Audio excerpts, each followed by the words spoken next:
Today I have John Covich with me on our episode of the Gig Harbor Flycast, and we are going to talk about travel and Cuba and other fun fly fishing stuff. Is that what we're talking about? We really have no plan today. I was going to say I've got no advance warning of anything. Yeah, there's no outline, there's no prepped questions or anything like that. We'll do our best. Yeah.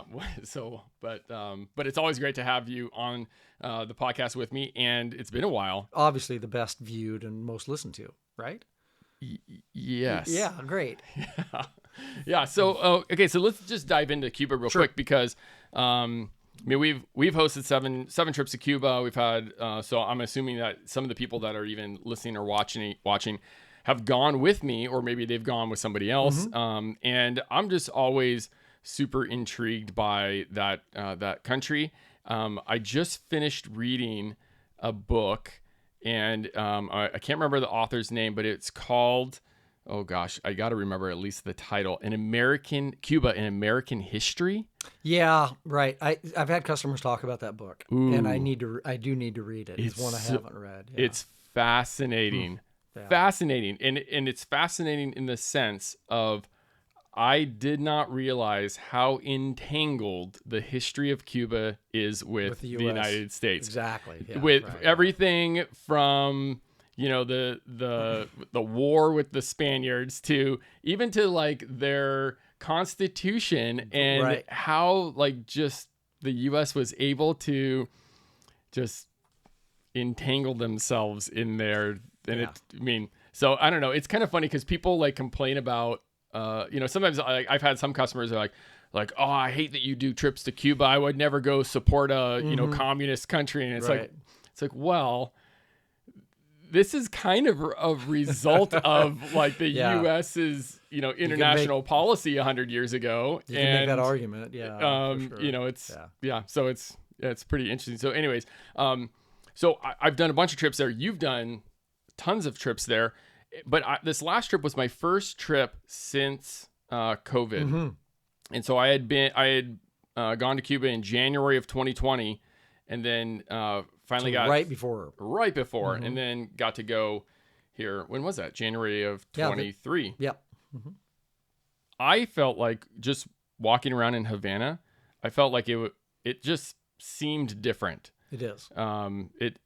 It seemed like there was a lot less people around, and I don't know, do you think that's just because with less tourists, then there's less Cubans kind of hanging around old Havana area, or like what? And there was kind of like a atmosphere, like just a group dynamic that was just different. It felt, I don't know, it felt kind of sad. Like people kind of were, I don't know, there just wasn't the buzz.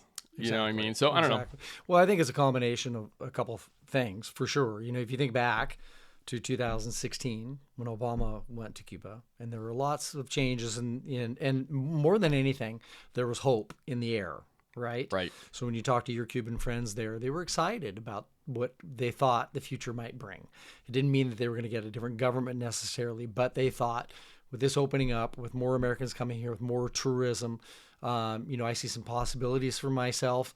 I can now ask my relatives in the U.S. for a loan and fix up my house to make it a casa, to rent to tourists, all that kind of stuff. Then you had, the change in presidencies and the change in policy towards Cuba. Then you had the pandemic. And I think all that stuff was a little bit of a perfect storm to affect Cuba more than some other places, because they couldn't rely on, like during COVID here, we still had great business. Right. I mean, kind of ridiculous business. Well, in Cuba, tourism is the business. Right. At this point. Without it, the island got hit really hard. I mean, life there was incredibly difficult during COVID, and still really difficult, because although there are tourists there, and I've seen a difference, it seems to be getting a little bit better in terms of there being a few more tourists around.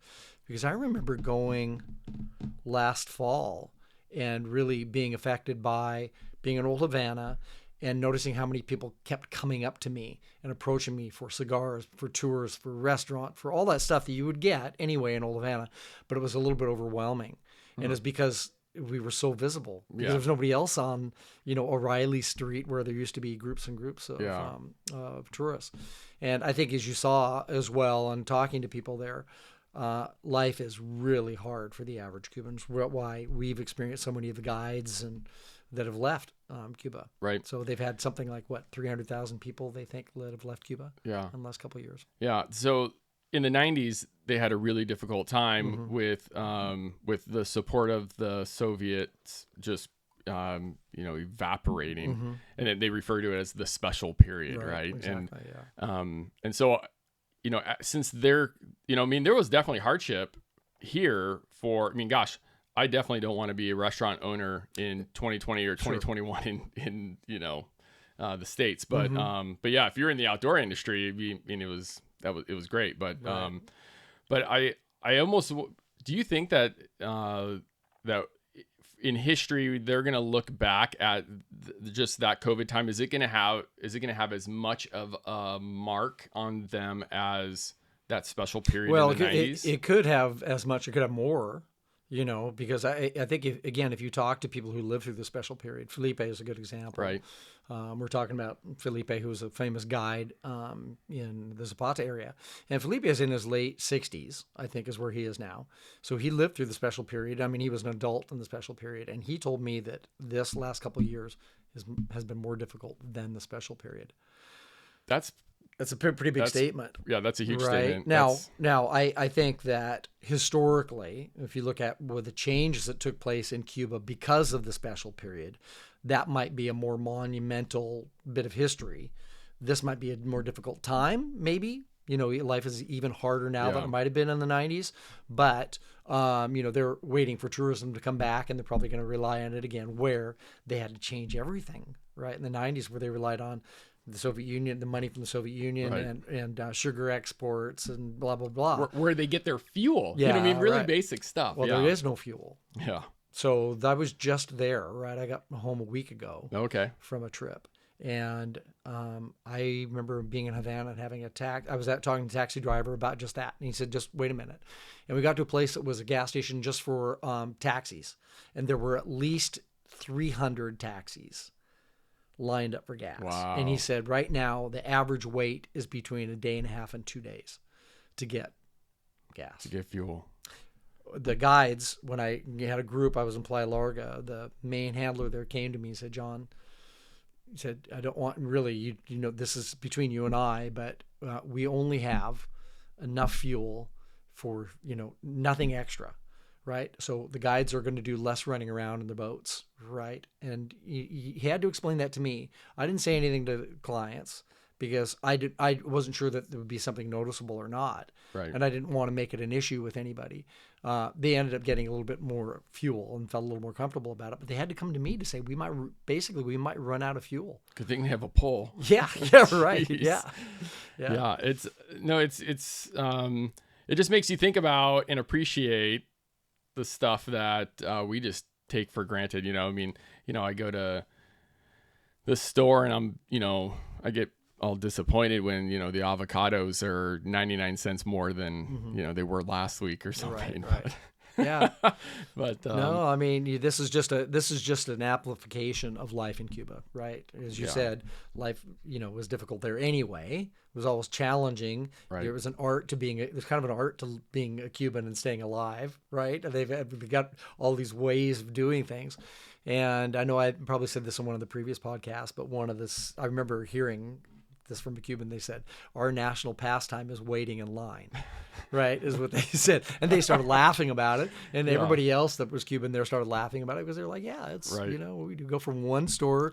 That store has chicken, but it doesn't have rice. And go to the next store, wait in line, and they just run out of rice. And so we go to 5 stores before we can find rice to go with the chicken. Yeah.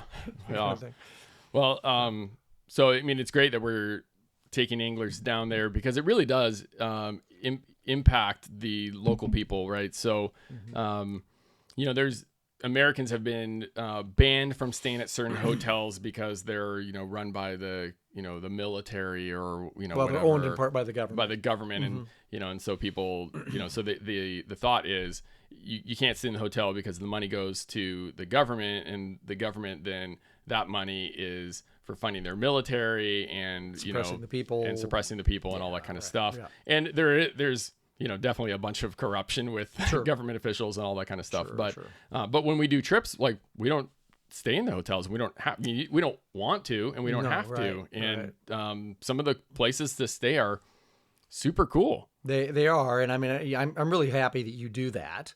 Because when I talk to my people that I lead on trips and they start asking me about hotels, I'll always tell them and say, you got options. If you really want to, you can stay at Parque Central Hotel. You can stay there now. But I always make the point of saying, first of all, it's probably $350 a night. And I just am not that. I'm only just sleeping there, right? I mean, I like nice things, but I don't really need that. But more importantly, the point I always have with those people is look at life around you in Cuba, right? Yeah. You're doing good when you can eat in a little local guy's restaurant or take a trip in his cab or whatever. And those nights, they're the same thing. You are dealing with normal Cubans. You're not surrounded by tourists. You get to experience life in Cuba a little bit more. And most importantly, if it's $50 a night, right, including breakfast at your little hotel, 40 of it probably goes to the casa, and the other 10 still goes to the government. You're still, going to help out in one way or another. But there's some things that are similar with every other country on the face of the planet. And that is the government will get its slice one way or another. Yeah.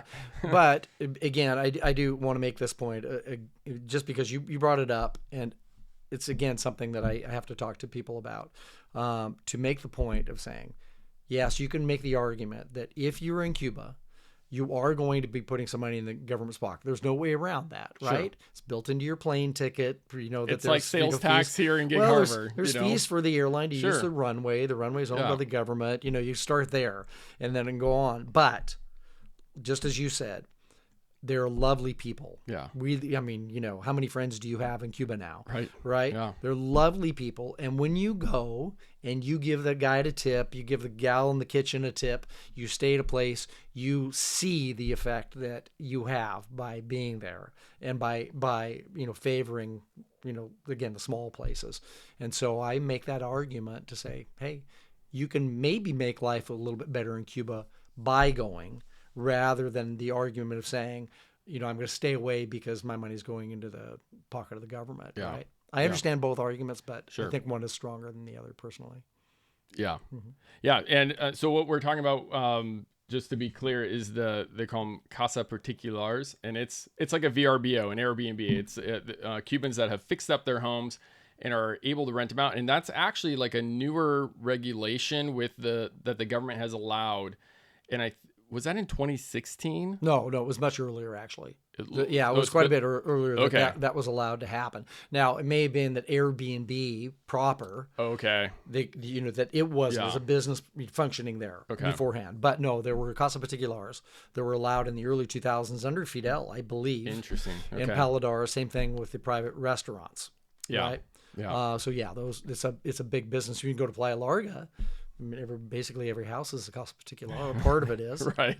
Yeah, it's a big deal. Yeah, it's a big deal. So, and many of you have stayed in Airbnbs or VRBOs, and it's kind of the same thing, right? Like VRBO or Airbnb, like take their slice, and for booking fees and all that kind of stuff. But there's a lot of people that are running, their investments by having Airbnbs and all that kind of stuff. And it's the same thing in Cuba. It's like people have jobs. Mm-hmm.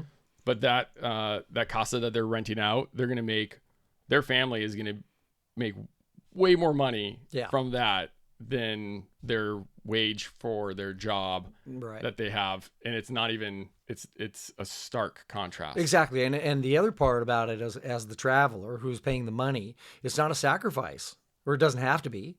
Right. Because I remember when I first started doing it, I didn't really know what I was doing and what was available there. So I remember staying in places where you had a room in the house. Sure. And so you'd have to, if you left your room, you'd walk out, the family sitting around watching television. You're like, oh, excuse me, and that's kind of terrible. And then you find out, oh, wait a minute, you can rent a whole apartment that's a private place, or it's like some of the places that you've rented, which are big houses that have 5 rooms or something. And then somebody comes and checks on you, maybe serves you breakfast or whatever, but the whole place is yours. And some of them are really beautiful, right? Yeah, especially in Havana, there's some that the architecture and there's just some really cool spots. I haven't, I'm trying to think. I don't think I've really stayed at any. I haven't stayed at any Casa Particulars other than Havana. Uh-huh. Oh, really? Because when I was down in Playa Larga, I was at the Playa Larga Hotel. Yeah, right. Yeah. Won't do that again. No. We use a Right. Casa Yeah. now. Yeah. But I'm really excited because this this cultural trip that we're hosting next March that you're helping us organize, and we're going to get to stay in casas that are outside of Havana. That's right. So we're going first to Vignellis, which is, let's share a little bit about Vignellis. Sure. It's my favorite place in Cuba. Actually, by far. I mean, I love going to Havana. I like going to Trinidad, but I would go hang out in Vignellis for 10 days. And is that great? No, I mean, because it's it's got a little bit of everything. You know, first of all, when you arrive there, well, first of all, you know, to go backwards a little bit, it's about 2.5 hours drive west of Havana. If you have gas. If you find gas. Yeah, right. But it's this unique place. It's a valley. And when you get there, you know, you're in the van and suddenly you get to kind of a little peak and you see it. And you're like, wow, what is that? Because it's so verdant. I mean, it's just lush green with, red dirt fields that you can see from a distance. And it's surrounded by these crazy rock formations. I'm spacing on the name of those mountains. They're called mountains. Well, no, they've got a particular name for these crazy formations because it looks like Jurassic Park kind of stuff. Oh wow! Okay. So it's beautiful. And so then you get down in there, and there's a lot of Casa Particulars, and there's enough tourists which means that there are actually really nice little restaurants and cafes right in the street. So you can go do that, but you can stay in a little place that has pigs, you know, in the backyard. And you feel like you're experiencing the country way of life. Yeah. Because as you're there on the rooftop having a mojito at night, you can see the guy in the field tilling the field behind 2 oxen. Yeah. You know, so it's an amazing place, and honestly, it's one of my favorites. And there you stay at Casa Lola, and again, that's a family. So Lola and her husband, Osmani, you know, they own and run the place, and you see their kids and stuff, and they are as lovely a couple as you ever met. And you get that Cuban hospitality, but more of it because you're in the countryside. You're their only guests when you're there versus a Casa Particular in Havana where life is busier and everything else. And of course, this is where they grow the tobacco, all the famous tobacco. Most all of the famous tobacco in Cuba is grown in that valley because it's perfect for it. One of the things they say is that because it's close to the northern coast, that the wind pushes the sea air that direction to the south, and it drops into the valley and, you know, it sinks to the valley floor, and it stays quite a while, and it keeps it more cool and more humid, and that's apparently better for the tobacco. And a lot of that valley is required, the farmers are required to not use any mechanized stuff to actually farm. And in some cases, they can't afford it anyway. But so you go to parts of that valley where, again, you see the drying houses for the tobacco, which are really cool anyway. And again, all the fields are being tilled, usually by, you know, one guy behind 2 oxen. Very cool. You tour, you know, those farms and see how they do things. They grow coffee there. They make rum, of course. They grow tobacco and tell you about that whole process. And it's awesome. So that's usually where you start. That's usually I like the best. Pick them up, you know, pick your group at the up at the airport, go straight to Vignellis, because some people, if they're coming from the West Coast, they might have done a red eye. They may have gone to Miami and spent the night, and it's a nice little bit of a break, I think. Okay. Because you're in the countryside, you can take a deep breath. Yeah. And Havana's busy, right? Yeah. You get your share of it, but I don't like, if you got my choice, I'll go to the countryside first and then pass through Havana and then do the other stuff. Nice. Right. I was flying. Where was I flying? Oh, recently I was flying out to Chicago, and on Alaska Airlines, one of the shows that you could watch was called Cuba: A Food Story. Have you seen this? No. It's this young guy. I think he was born in Cuba, but he goes to Cuba and visits all over the country to try to discover like his Cuban food heritage. Mm-hmm. and he goes to Vignellis. And so this was like really other than like some photos that you've shown me, this was like really the only thing I've seen. I'm like, oh my gosh, this looks super cool. Wasn't it cool? It looks really cool. And it's I would recommend Cuba, A Food Story. Cool. That's great. I think that's what it's called. But yeah, no, it's a cool little film. I don't know. I don't know, other than on Alaska Airlines, on the flight. Well, I'm sure you'll find it. I mean, it's probably online YouTube somewhere, yeah, something like that. Exactly. But it was pretty cool. So we're staying in Vignellis, and then we go back to Havana. Yeah, right. And I've spent a lot of time in Havana, and I love Havana. It's super fun. This last trip though, we went to the Cuban the art museum. Yeah, that's what it is. Is it the Museum of Contemporary Art, or which Arte Fabrica? Oh, Fabric. Oh, yeah. So that's a private business, actually. But really? So it's FAC. They call it FAC. Yes. Fabrica del Arte Cubano. It was awesome. Yeah, great. But next to the restaurant. Yeah. And we tried to go to the restaurant. They hadn't gotten our reservation, because we placed it online because, like that's not reliable. But that place is really cool, isn't it? It is cool. It's super cool. So I'm going back there. Yeah, right. I have to. It's awesome. Right. It's kind of a late night thing, but it is. I remember I just drove by there same night. I think when I'd seen all the taxis lined up because it was kind of on that drive. I was going to Vedado or Playa and Miramar, actually that direction, and so drove by it coming back, and it was packed. Yeah, we went at like 9, and I think it opens at 9. Mm-hmm. So we went at 9, and then we left at like I think 10:30. Mm-hmm. And it was great, but when we left, there was a line down the street, around the corner, down the block. Yeah, like right. We should probably explain a little bit, because you mentioned it as a museum, right? And unlike a museum where you go to during the daytime and pay a guard and go look at statues and photographs or paintings. I'm sorry, this is indeed, again, I think it's privately owned. And it was an old factory that I think was an oil factory or something like peanut oil. Peanut oil, yeah, right. And the idea there is it's a continuously evolving art project, right? So it's got bars inside and food inside. Yes. But it always has some sort of music and maybe 2 different music venues inside. Yep. And it'll have something on display, maybe a photographic exposition or highlighting somebody's paintings or whatever. Well, I remember last time I was there was some live performances, like play that was going on in one part of it, and but again, that always changes.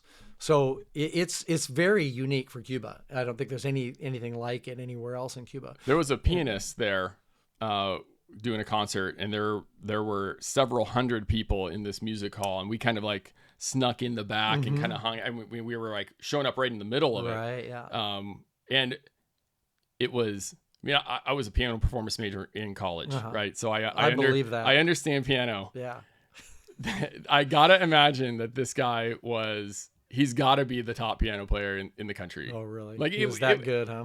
He was over the top. Wow. Like it was super crazy. You don't believe me that I was a piano performance major? Actually, I totally believe you. If you got rid of the tattoos, then you'd Well, that was college. Fit the part a little bit. I didn't have any. I only had one tattoo at the time. Yeah. But no, he was pretty incredible. But yeah, no, I love how it's laid out, and like I just feel like you wander down some other hall and you're like, have we been down this? No, we haven't been down this hall. Like it's just like never ending, and I feel like we didn't get enough time to be there. Yeah. An hour and a half, you can't. You just get your toe wet, right? Just exactly. Just a test. But if you can arrange it, I mean, next time I know you try to do that, but if you go to El Cocinero, the restaurant next door, and it's a cool vibe. I think, as I told you, I think the food is okay, but it's not incredible, but it's a great vibe. Great vibe. And then you can be there for the place next door to open up, the Fabrica to open up. Yeah, it's a great, pretty good evening. We went to the restaurant and they didn't have our reservation, right? So we just went upstairs and hung out, and we went up these really steep metal stairs, and we went to the bar and got our drinks, went up there, and we had this great view over the restaurant and over the whole city, and it was really, we actually could go in this big smokestack. So there's this old smokestack that goes up. Geez, it's like goes up 100 feet. It's massive, easy, but you can stand inside it and look up, and and that was super cool. But we didn't get to try the food. So it just came to mind to me because you're in that really cool well, it's a rooftop bar, Yeah. and suddenly there are a lot of really cool rooftop bars in Havana. It's a really happening thing. I know of at least 4 in Old Havana that are really great. I just last time I was there, I got to brag about this. So I had a date with 2 ballerinas. Okay. Not really. So I think I've told you that I've gotten to know some of the ballerinas, and at the dance school. Yeah, right. Well, this is not. There's another dance school, but these are members of Cuba's national ballet, right? And I used to, where I stayed in Vedado, one of the places, I'd be walking down the street and I would see ballerinas, because you could tell they're walking down the street, right? They're ballerinas. The shoes give it away. The way they, the feet and everything. And I kept looking at them going, wonder, And I there was a building that was, I could see it was where they practiced. So I kept asking questions, and ultimately I made friends with one on Facebook, and then that was my in. And I've been able to privately contact them and have them do performances for some of my groups. Cool. So this time I brought some things down for one of the gals who just needed medicine and stuff. And she was with her girlfriend, who's the star of the ballet, honestly. And so I was like, how cool am I? And they took me to this beautiful rooftop bar that's right by El Floridita. Okay. The Hemingway bar. It was awesome. Okay. I took my clients there, 2 days later. Well, you mentioned bringing stuff down. Let's talk about bringing stuff down real quick, because, you pack up all your stuff. You have, your rods and reels and your clothes and all that kind of stuff. And one of the things that I've been doing for years is that I try to pack light so I can bring gifts down for them. And it's not anything elegant or anything like that, right. But it's really practical stuff, and sometimes not practical, but just small things that are special. And I always just encourage people to do this. And for example, we can go to Costco right down the street here, and we can buy like a jumbo bottle of ibuprofen for like $9.99. I think it's actually a 2-pack. I think you get 2 of them for $9.99. Right, not just in Cuba, but in a lot of other countries, to buy like 9, just not bottles, like 9 pills. I mean, it's very expensive, like very, very expensive. So, so to bring down a couple bottles of ibuprofen with some little plastic baggies, so that when you give it to someone, they can divide it up amongst their family and friends, and that's a big deal. It's surprising. I mean, the reaction you get to ibuprofen, this last trip, I'm sorry if I'm interrupting, but this last trip that I was on, we had a great group all from Texas, and they brought a lot of stuff, and they were dividing it out, and we had a bartender at the place we were staying at, Pedro, great guy, and I was there kind of hanging out, and I saw one of the guests came up and quietly gave him a big, huge chocolate bar, right? And this guy started crying, right? Yeah, because it's like, we can't get anything. We can't get aspirin. Right. Never mind a good bar of chocolate. Right. And so this guy had brought him this huge bar, and it was just over the top how crazy happy he was. Yeah. So. I remember one of the gifts that I brought down were, those blue rubber coated gloves. Yeah, you turned me on to that one. And they're super cheap. Like I think they're Atlas. I think that's the right. Yep. And they're like $1.99 or whatever, right? They're not very expensive, but so I'd bring like a 10-pack down.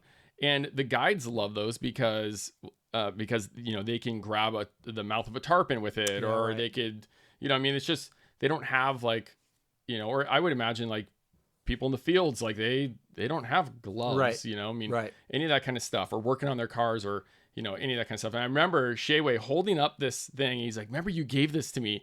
And I'm looking at it, and I didn't even understand what it was. And he was using it more as a rag than a glove, because it was completely torn, ripped apart. It was just like half the material. It was, I'm like, oh my gosh, that's that glove I gave him a year ago. That's crazy. Yeah. Well, so my wife's been helping this old guy down the street from us, and he's like an old retired postal service worker. And those Atlas gloves, they would give him a pair of them every day at work. Every day? And I think so.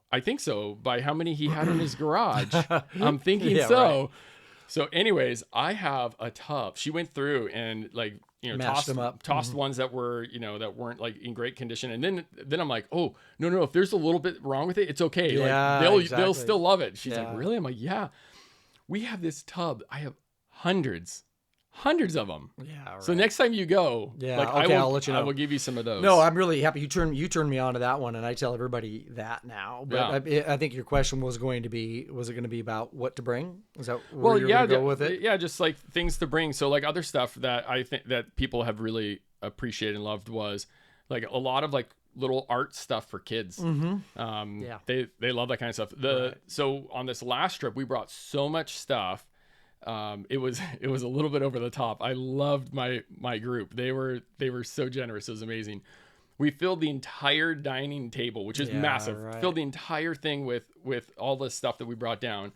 And then what the staff and the guides, what they did is that they all pulled numbers. So they wrote numbers on and they put in a hat. And then so there was some things that would be some like maybe art supplies or they brought like a box of pencils. Yeah. Well, they would even disassemble the stuff. Yeah, sure. And then like so they would take their number, and then that was the person who got to go, and they got to take one thing from the table. Yeah. And so it wasn't a box of pencils; they got to take a pencil, right? And that's how they divided all of this stuff up. Well, the two things that were immediately gone were soccer balls. Yeah. We brought 2 soccer balls down, and they were gone. Yeah, no, that's a really big one. That's a big one. And of course, the way to do it, like you did, is to have them deflated, right? And have somebody. All you need is one person to bring one of those little pumps and a needle, and then you can blow it up for them and give it to them. And then leave the pump and leave the exactly. Yeah. So my list these days, I think your list is pretty similar, but soccer balls for sure. Yeah. Baseballs, yeah, but baseball is not as important. Right. Soccer is the big deal.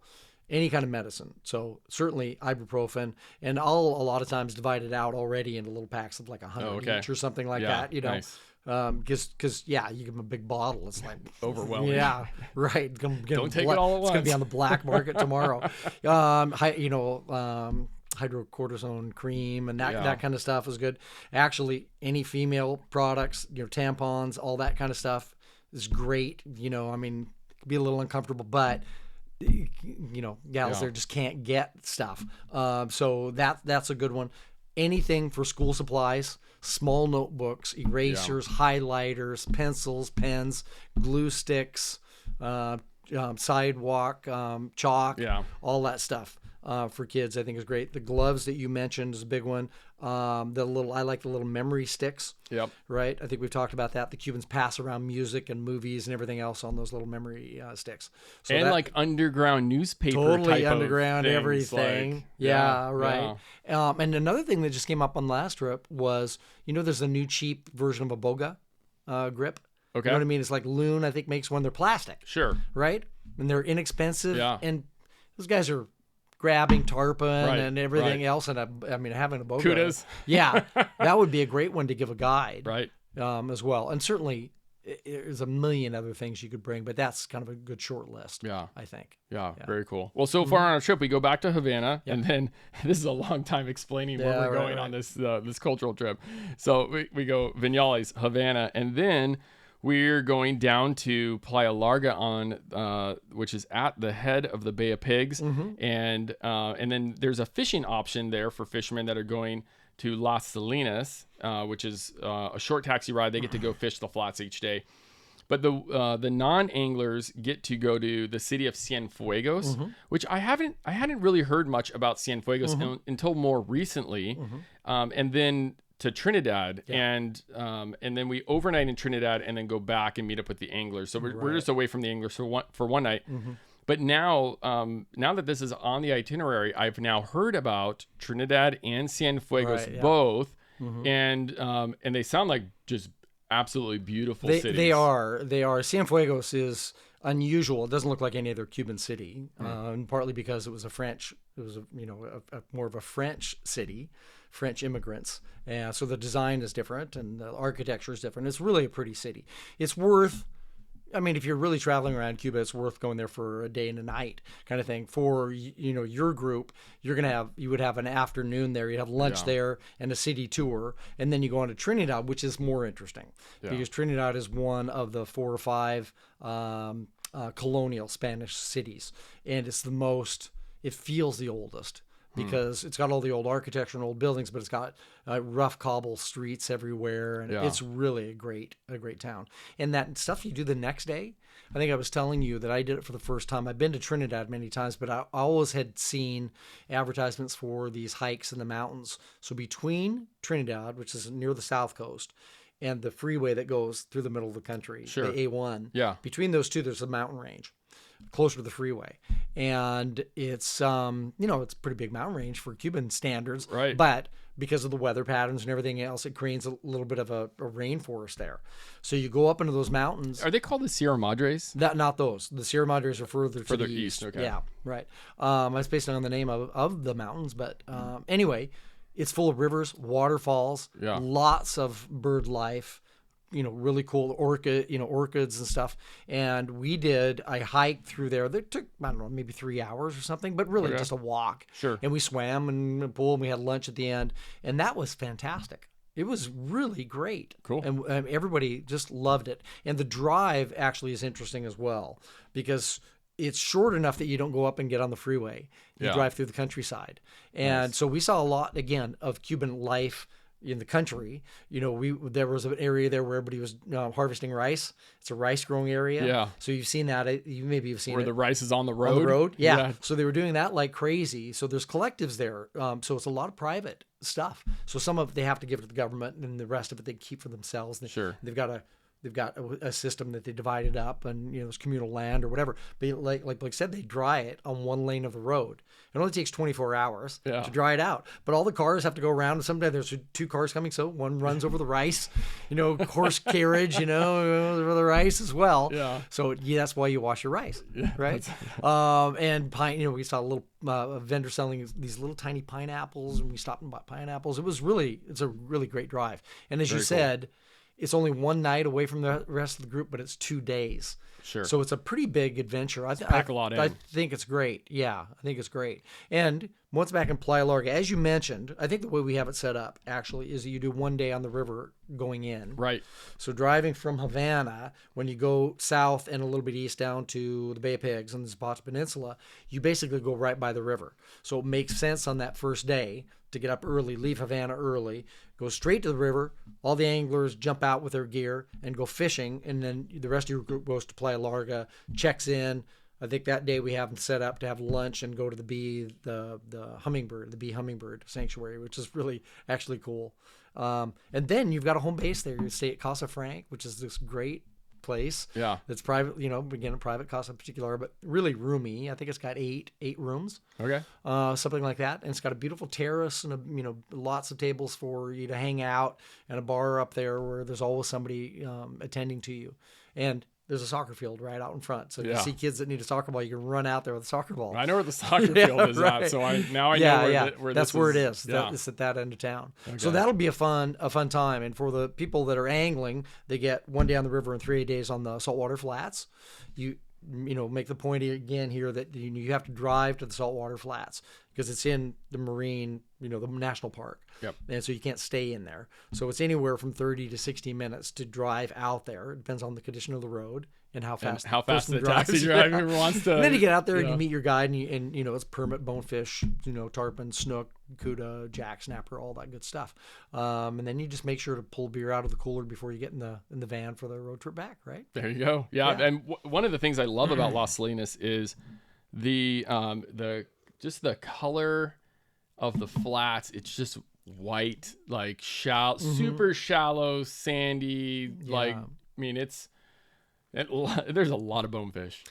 That's an understatement. Yeah, you can't. It can be really exceptional bone fishing for sure. And the other thing I think is cool about it. The flats are pretty big, and there are a lot of people that always ask about wading, and so there is a lot of wading that can be done there.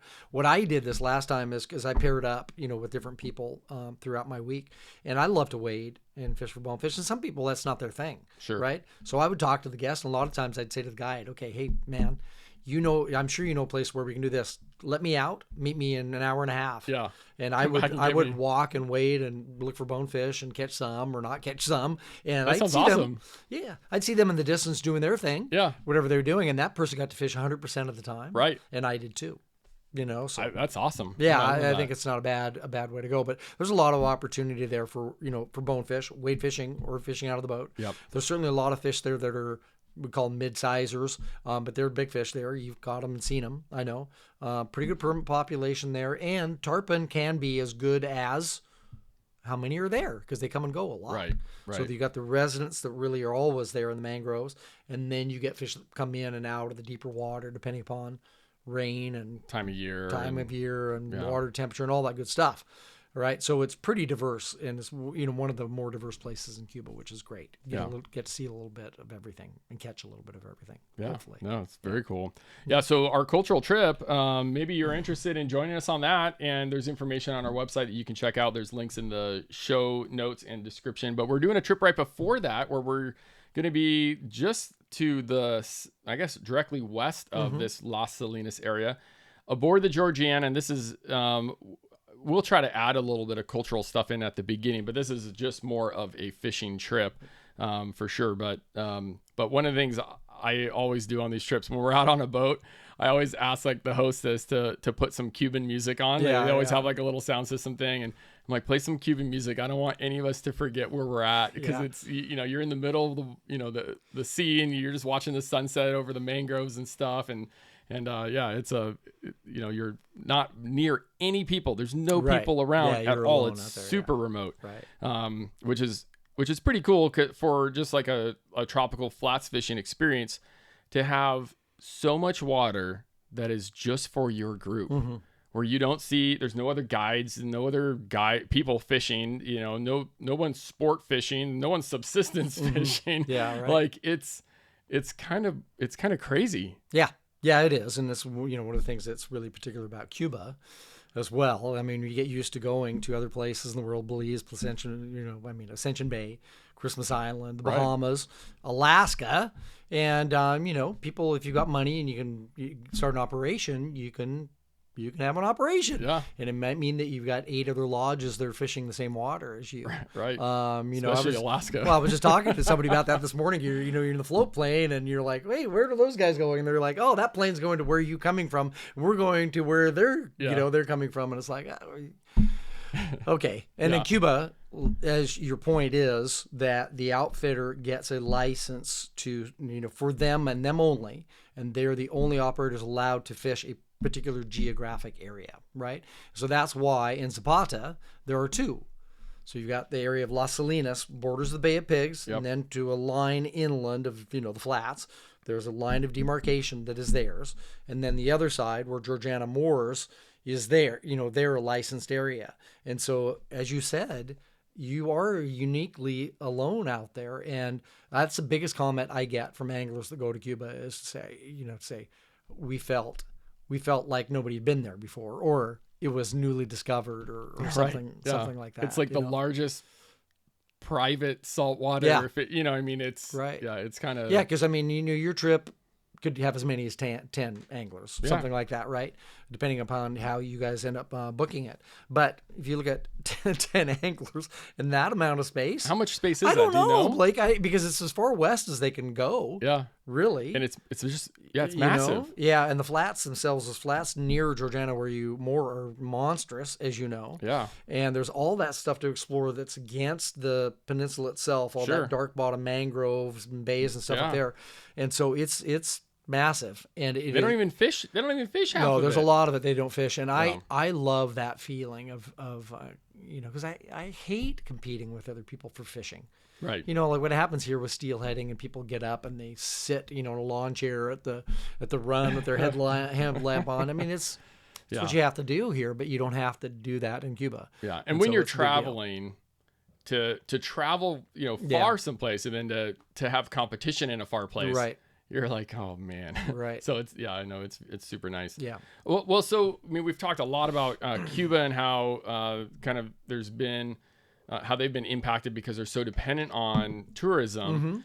But there's a lot of other places that fly anglers travel to that would be more or less similar as far as really just dependent on tourism. But you've been to, guessing several different places since, just kind of during this post-COVID time. So where have some places you've been recently, or some places that you've been sending anglers? Yeah, sure.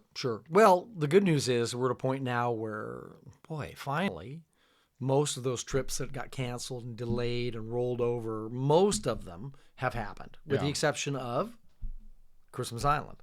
Which started this week. Yeah, and so I was supposed to be there. Oh, were you? I was supposed to be there last week. Yeah. Well, so I was the last group to be canceled on Christmas Island. First group went in 2 days ago.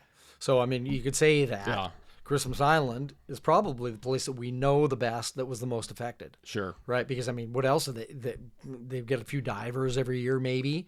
Maybe they used to get a few surfers, but basically it's an angling destination. Right. And those are all the people who were going there, and they haven't had anybody in 3 years, something like that. Yeah. Most of the rest of the destinations that you're familiar with, that Flywater books or that I book, are really in full operation now. And they're mostly booking new trips, new clients. It's not, you had a reservation 3 years ago, you're finally getting to use your deposit you made, that kind of thing. In terms of places that are still feeling the effects of it, I think everybody is still feeling the effects of it to a degree. Yeah. Right? I can't think of any that are more stark than Cuba and Christmas Island. Okay. Honestly. Yeah. That I do a lot of trips to Colombia. Yeah. It's one of my favorite places to go now. They're feeling a lot of things there. You're still feeling the effects of COVID. They're feeling the effects of, all the Venezuelan migrants that are coming in. Every country has its own sets of challenges, it seems. But when it comes just to COVID and travel and everything, I think we're really recently at that point of things are more or less back to normal and up and running and new trips. Yeah. Now, as far as travel restrictions, around COVID, there's pretty much no other travel restrictions. I just saw that they lifted kind of the last one, which required vaccination coming into the States. Right. But other than that, now it's, so it's pretty easy I mean, to I'm sure there's some particular ones. Seychelles maybe still has something, places that are that confined. Yeah. Like Christmas Island, may still have some restrictions. Cuba has almost none now. Yeah. They don't really have any, I mean, you have to fill out paperwork, but you don't have to, you don't have to prove that you're vaccinated. You don't have to do any kind of testing in or out of the country. So it feels good to talk about new business. Because, I mean, for people on the outside of what we do, if you've been in the travel business for the last 3 years, all you've been doing has been shuffling people and money, right? And trying to do your best to make people happy that in a lot of cases we're losing money, and you couldn't do a lot. Sometimes you couldn't do anything about it. Sometimes you could help, but it was really frustrating. It was tough. Yeah. It was really tough. I'm glad to be through that, I gotta say. Well, what are some of the things that you're excited about when it comes to fly fishing travel, looking forward to the next, 12 to 24 months? Yeah. Well, I did want to go backwards, and I was going to interrupt you earlier when we started talking about the boat operations, Zapata, and I wanted to finish up to talk about the cultural thing, right? Yeah. Because I will say that, I mean, we travel, Blake and I've been to a lot of places. I've been to every location in Cuba and a lot of other places. That trip is my favorite trip. Yeah. It is. Yeah. And I'm really proud of it. And I want to make that point to anybody listening. You're a great host. I know, you are. But I feel like, a lot of these times hosting a trip or organizing the trip, you're just doing the same job as the other guy at the other agency is doing, right? And the customer picks an agency and the trip is the same. More or less. I mean, okay, there may be differences in the paperwork, et cetera, but you pick a lodge in Alaska, Royal Coachman or something like that. And, I imagine there are 4 or 5 companies that book it, and you go there and the lodge is the same and the fishing's the same no matter who you book it through. Sure. Again, your experience up front might be a little different. This trip is unique, right? People who go to Cuba and book a canned trip, they're still going to do a car tour of Havana, a walking tour maybe of Old Havana, but they're not going to get to go see the dance company that you guys are going to get to go see. Yeah. They're not going to have the private concert with my musician friends that you guys are going to have. They're not going to go to the grade school, and that's stuff that I feel really proud of. It's been a lot of work, and a lot of it is just simply because I've been there so many times that I got lucky. Well, you know how they say luck, right? I know I've told you the story, but the dance company that I now bring people to, I only know of because in the airport I was leaving Havana and there were a bunch of kids lined up next to me, kids, teenagers, all dressed in sweats, and it said Detroit Dance Academy or something. And I said, you know, what were you guys doing? And they told me that they were doing this exchange with this dance company. And they said they're really good, really famous. It's called Litz Alfonso. They travel all around the world, right? Yeah. And now I know the guy there and know a bunch of the dancers now because I've been so many times. And you get a private performance by these amazing dancers. And, you know, that kind of stuff you just don't get. And so I'm really proud of that trip. And I think that when I take people there and they do that trip, they walk away going, hey, that fishing was really fun, right? Yeah. The culture part was great. Yeah. Honestly. I mean, because the fishing is great. There's great fishing in Bahamas and Christmas Island, Mexico, and everything else. Sure. Maybe not as good, but no place has the culture that you and I see and love, I think, in Cuba. Okay, so that's I want to make that point about that trip.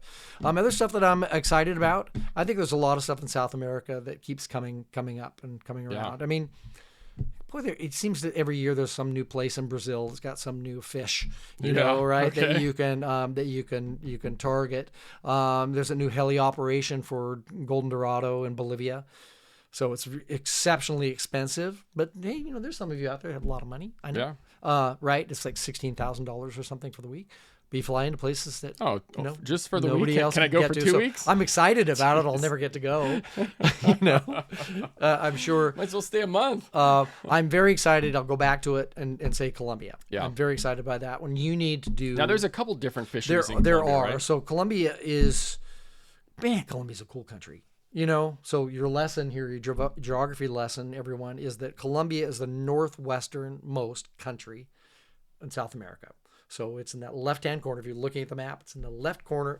And Panama and the Isthmus attaches to it and separates the Pacific Ocean from the Caribbean, right? So in this little country, it's not a very big country. It's got the Caribbean coast. It's got the Pacific coast. It's got the Orinoco Delta, the big river that drains into the Caribbean that's got all the same fish that you'd find in the Amazon, right? It's got the second most biodiversity of any country on the planet, second to Brazil. It's got microclimates all over the place because the Andes, by the time they get to Colombia, split into 3 mountain ranges. So it makes it exceptionally difficult to travel around, but it means that those mountain ranges have created habitats where you find animals and birds in one that you don't find in the next one over. Yeah. Where the music, dialect, food is different than this one than it is from this one over here. Very cool. So it's really interesting. For the fishing, there's 2 distinct sort of fishing categories, if you will. The Pacific coast, and it's mostly done around a place called Bahia Solano, and it's about 70 miles from the Panamanian border. This has been on my list. I know, I love it, but I also do make the point in starting out to say you cannot be a fly fishing purist and go there because it's possible that you can fly fish every day, you know, and every second of the day when you're there. It's not probable. Okay? So you have to be willing to do whatever it takes. But there's everything there, right? And so when you go during the sardine run, that's the greatest time for fly fishing because if the sardines are there and in schools, then the fish will be feeding on them and then you got a chance to cast on And we're talking dorado, yellowfin tuna. Yep. Billfish, sailfish. Mostly sailfish Mostly that time of year. Okay. Big marlin later, but mostly sailfish that time of year. Then they've got cubera snapper, mullet snapper that are there. They've got roosterfish, they've got tarpon, they've got snook, and all pompano and all other sorts of stuff. Wow. It's hard to target a lot of those species because unless you find a school of sardines and there might be cubera snapper up eating them.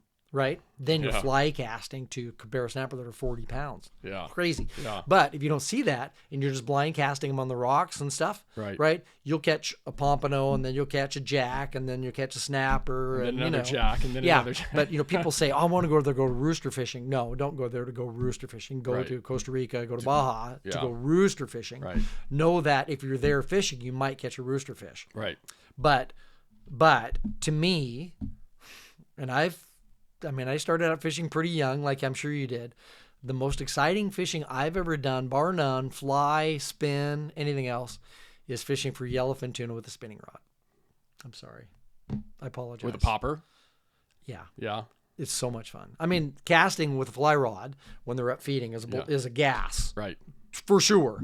But when they're traveling and you're out there, and these are beautiful boats. They got twin 300s on them. Yeah. And you're out, a couple miles offshore and you see the birds first. And the guide, the mate will say, hey, you see the birds. And so you start heading there. And then you see the dolphins. Suddenly the dolphins are up and there's a school of 1,000 dolphins. Yeah. And you're looking, and all of a sudden you see the tuna. And they floor the boat, right? It goes 40. And you're there holding on. You got the spinning rod in one hand. You're trying not to let the plug swing around. Right. And you got the bail flipped already. Yep. Right. And you're listening just for the boat to change pitch. Yeah. And as soon as you get here, you jump up and you cast the thing as far as you can. The plug is. And you reel it as fast as you can, and right? You chug it, and it kills you because you've cast 200 feet. Yeah. And you're pulling, there's all that drag on that thing. Sure. And all of a sudden you just see this, explosion. And it's this explosion and immediate, you see those things with the reels just go crazy, and it's just, you just laughing your ass off.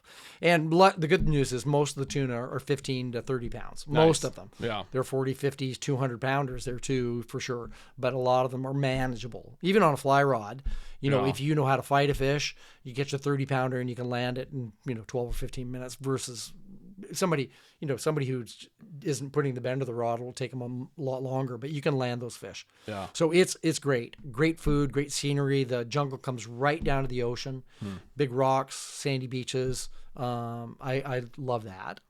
And then the other one is the jungle fishing. So it's peacock bass, payara, all that stuff. And I become a huge fan of that fishing. What's a payara? Payara vampire fish. Ooh. Right? So you've seen the pictures of them. It's the big sexy fish. So the outfitter that we use there, that Flywater uses, and I feel, I really feel close to these guys because I sort of discovered them on Flywater's part. They didn't get discovered by me. Other people have been using them, but I kind of found them as a reliable source for us to book for Colombia. And they're just great guys. And they've got 2 camps now out in the jungle.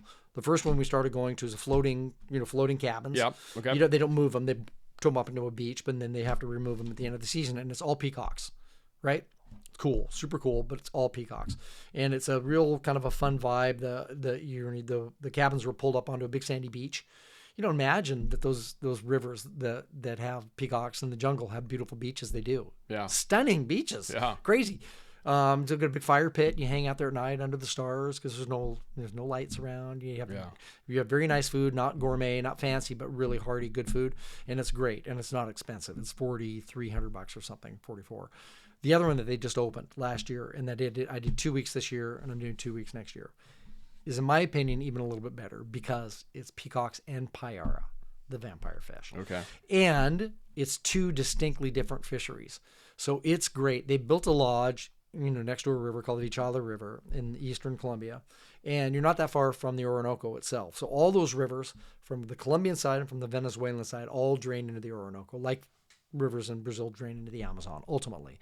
And all those rivers have peacock bass and other stuff.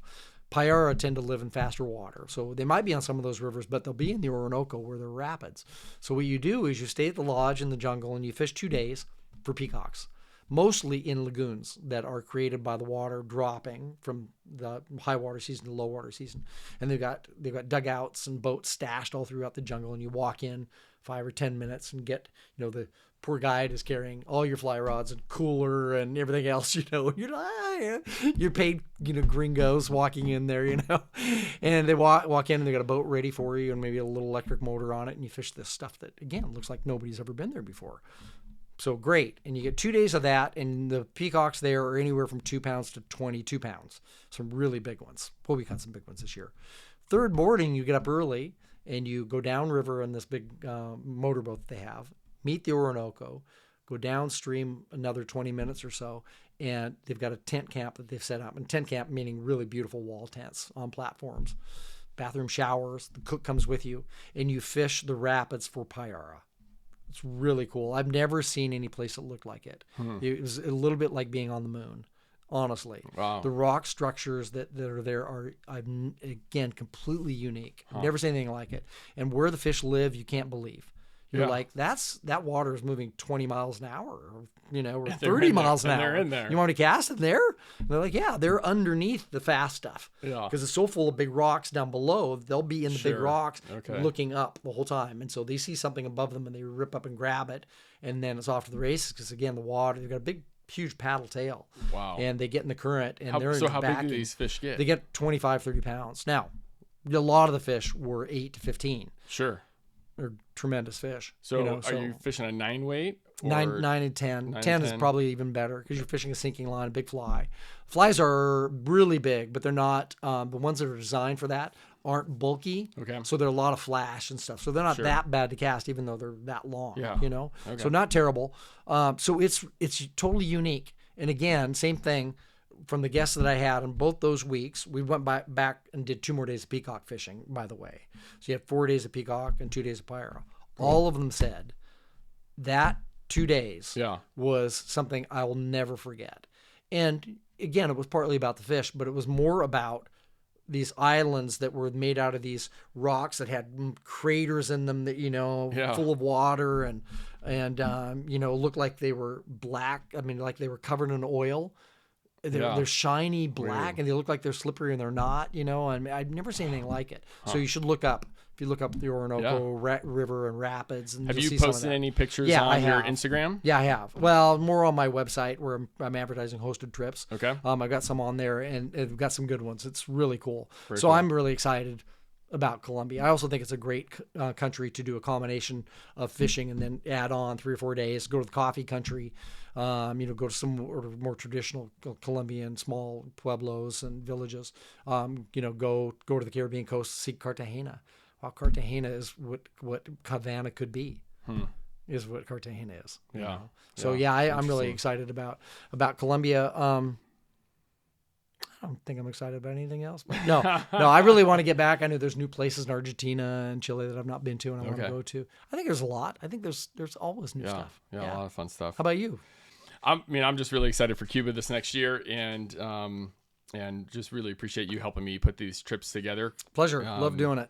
You know, I mean, you're easy to work with, and you know, I know some people try to put their own stuff together. You know, working with Avalon or whatever, and I think it makes a lot of sense just to work with you. Good. And takes a lot of headaches away, and I'm just trying to figure out how to say some stuff politically.